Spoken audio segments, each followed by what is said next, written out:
settings and basically how to make it look legit. Remember, So just gonna go through country. some of the stuff that I do. Everything that moves. So right now I've got triggerbot on, set to 1 ms. So one of the things you want to do, always watch real corners. In this situation it's hard, I'll show you next. But the thing is, you want to scope and then immediately put your crosshair on somebody. So like that doesn't look weird at all, it just looks like I'm quick scoping and pulling the trigger on enemies. The key is you want to get your crosshair as close to the person as you can to begin with, so that the quick scope doesn't look weird. So here's an example of holding an angle. So I know he's there, but like this is a normal angle to hold. Now if I hold it right here with quick scope or with trigger on, as soon as he peeks around he's gonna die, and that's not gonna look legit. So instead what you want to do is you want to hold out here to the left a little bit, and usually I don't double scope in. It just makes things easier. I also try to move a lot. Like in this situation I know he's there, but if this was a clutch situation I would purposely look around. That way your ESP doesn't look weird. And then when you come around this corner, now that you know he's there, you can hold the angle a little bit better, and it looks like just a normal kill. And that was completely trigger, and it doesn't really look that weird. So with rifles, like the AK for example, you got to do it a little bit differently. There's two ways to do it. Go, go, go. So I do have aim lock on right now. And I'm not going to aim lock until I actually see an enemy. But you want to hold the angle. Once you see the enemy, turn aim lock on. That way you can be ready for it.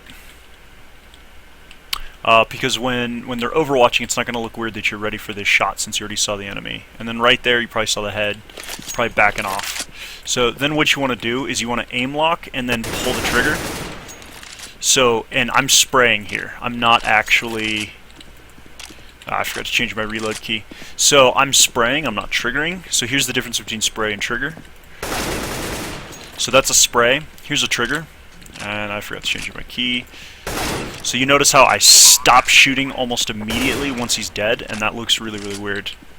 Now I'm reloading because my reload key and my aim lock key are the same. Let me change that real quick. If I can remember how.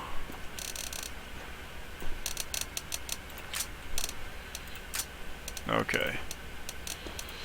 So, what that's going to look like is you're going to kill some, like, you'll do that. You'll do things like that, where, like, they don't die, and as they're moving, you're following, and that looks really, really obvious. So that's why I always recommend spraying. It's because you'll get the kill, and then you can stop.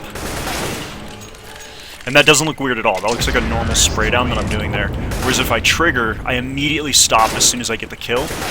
And I get a lot more headshots that way as well, because the recoil is not kicking in to make it so that I look weird.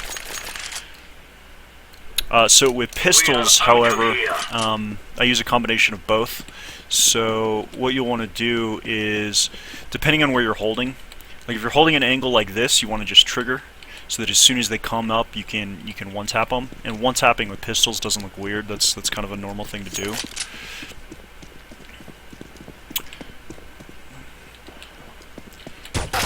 See, so like the way that I do it is I strafe their head back and forth. So I actually fire a couple shots that I'm going to miss because of the inaccuracy of the pistol.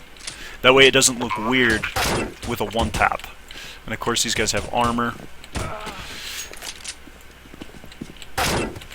And then right there, a one-tap, like, that kind of makes sense, you know, like I'm trying to zone in. It didn't look weird. That, to me at least, that looks legit. Like, I would never think that someone was hacking based on that shot. And then you can corner peek with the trigger with no problem. And, again, the inaccuracy of moving combined with the inaccuracy of the pistol makes it all look legit. And again, so here's the spray down. You still get the kills. Don't have any problem hitting the target.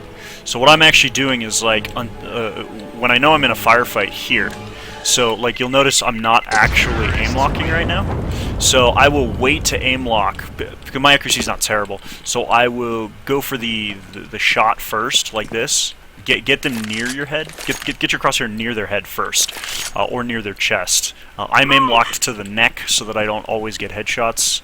That's another important thing. Aim lock to the chest or the neck. I would never aim lock to the head. It's too obvious. But so here, not aim locked. I start pulling the trigger and then I aim lock. So that makes it really easy. Sometimes I overcompensate. But that makes it easier to make it look legit. Because you start firing and then you aim lock, and so your aim lock compensates for your inaccuracy rather than locking and then pulling the trigger. And so there's me aim locking. Now you'll see I don't have super high aim lock. I don't really need it. So as I'm aim locking, you can't really tell very much. You see my crosshair move just a little bit. See there, it's moving. I'm not moving my mouse at all right now. This is pure aim lock movement. So as I'm strafing somebody, it just barely compensates, and then so when I start pulling the trigger, I can get those headshots. But if your crosshair is near the head already when you start triggering, or when you start aim locking, it doesn't really look that weird. So, I mean, that helps a lot. I don't think anyone's ever accused me of hacking when I'm using a rifle. Sometimes when I trigger, I do get accused of hacking, but no, I mean, it's never gonna get. No one's ever going to actually think that I'm hacking when they watch me because of the way that I hold angles. And I'll go over that again here just real quick with the op to reiterate what you want to do.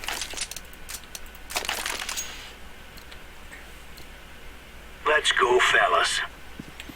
So, like if I'm playing here, I'd probably come over here, and the way that I'd hold this angle would be like this. So if they come around the corner, which doesn't look like they're here. Yeah, okay. So, you'd hold this angle, and you'd flick over to the right. You hold an angle, flick over to the right. Now, they're already on site, so this doesn't make any sense, but hold the angle, flick right, or flick left there. Now here, where you obviously know where they are, then you can just go ahead and come around the corner, pull the trigger. And you want to move, because that way you miss shots sometimes. So, like, obviously don't miss every shot, but you want to miss some of them, otherwise it looks really weird, because it doesn't look like you're panicked, it looks like you're just hitting every shot perfectly. Now in a real firefight, like I obviously would have died by now, but you're also not going to be playing against 10 enemies. So almost every shot that I do is a flick, and it's always very quick. The other thing that I do is I quick switch after every single shot, and it's not hard to do. As soon as you hear the boom, you quick switch. It just makes it look like you have really fast reactions, because you're pulling the trigger and then quick switching immediately is what it would look like to an observer. So let's do that again. Move it, move it.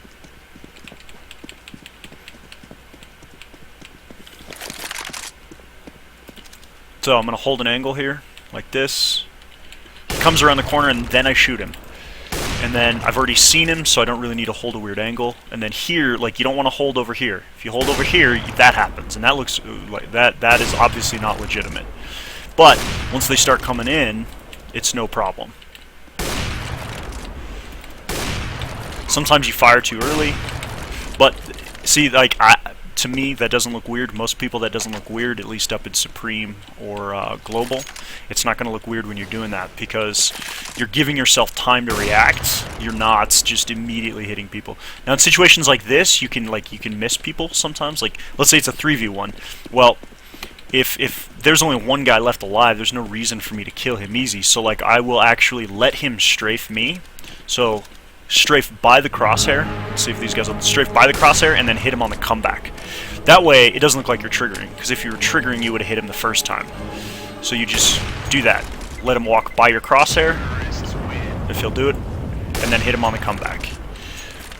Now, they usually move faster than that. Real players do, obviously, so it's not... I mean, that just looks weird waiting for him like that. But normally you're not going to be waiting. So, that was just a quick tutorial on how to avoid Overwatch, guys. If you have any more questions, let me know. I'll try to do some more tutorials like this to keep you guys from getting Overwatched. Take it easy.